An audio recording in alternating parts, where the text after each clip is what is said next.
Okay, you were talking about being silly and just like taking your shoes off and kicking back and stuff. That must be hard with the kind of media pressure on you, especially being Salman's girlfriend and all this kind of, everyone wants to know everything. How do you deal with it?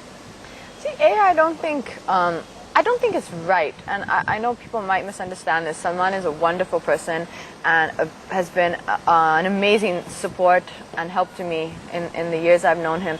But I don't think anyone needs to be known as anyone's girlfriend, whoever that is. Or it needs to, that sentence I don't think needs to be said. That's just something that I strongly feel. I think everyone has an individuality. As I said, for me, it really is just about the end result. It's about the end goal, which is what I want. And what is your end goal? To live out whatever time I will be in this industry for, saying when it's over and I'm done, saying that I tried the best I could not have tried any harder. I did everything I wanted to do, and I was able to live a dream I never expected, and that is, I tried my best. I have no regrets. The flip side of what you're saying, that no one needs to be known as someone's girlfriend, a lot of people in the industry today are saying that that's a kind of respect that you give to someone that you're with. I mean, this is just the that is an opinion. Like as you said, there are people, for example, I hope they don't mind me taking their name. For example, like Katrina, who's always been, and Seth, who is very vocal and very straightforward and forthcoming, you could say, about whoever are her friends.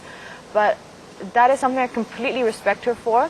But that's an individual person. And that's not for you. It doesn't make me wrong or me right. I'm not saying I'm right and anyone else is wrong. I'm just saying that it's not in my nature.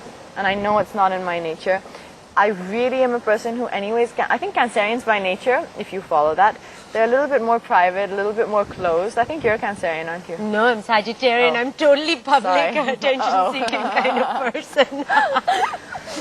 The main reason for that is if anything changes, you're going to have to explain the good things. There's going to be a point, I'm sure you've been in love, there's going to be a point where you want to stand on the rooftops and shout about it and say, you know what, he's the man of my dreams, he's the world, and you can't stop, because that's the feeling you get when you're in love.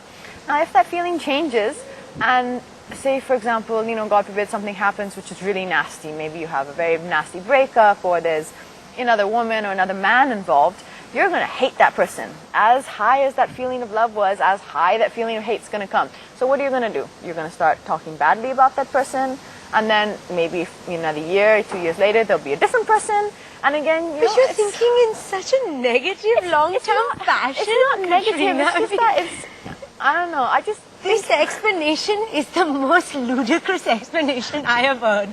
That because one day it'll turn sour and you'll be able to... See, if it doesn't eventually, then I suppose it would mean that you got married, right? Well, Salman sat on this couch and claimed that he's going to marry you in a year's time. So I hope you're ready for that. That's what's going to happen to you.